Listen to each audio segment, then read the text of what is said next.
ಪ್ರಮುಖ ಯುದ್ಧಗಳು ಮತ್ತು ಒಪ್ಪಂದಗಳು. ಮೂರನೇ ಆಂಗ್ಲೋ-ಮೈಸೂರು ಯುದ್ಧ. ಇದು ನಡೆದದ್ದು 1790ರಿಂದ 1792ರವರೆಗೆ.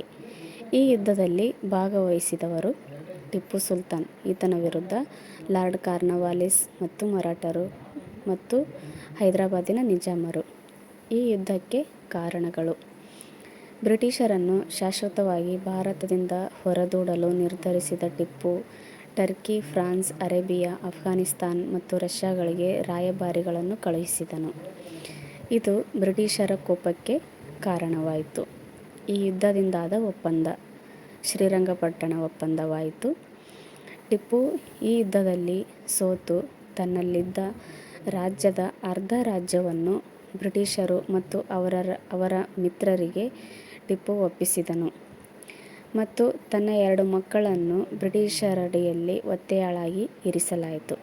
ಈ ರೀತಿಯಾದ ಹೆಚ್ಚಿನ ವಿಡಿಯೋಗಳಿಗಾಗಿ ಕಮೆಂಟ್ ಮಾಡಿ, ಶೇರ್ ಮಾಡಿ, ಸಬ್ಸ್ಕ್ರೈಬ್ ಮಾಡಿಕೊಳ್ಳಿ. Thank you.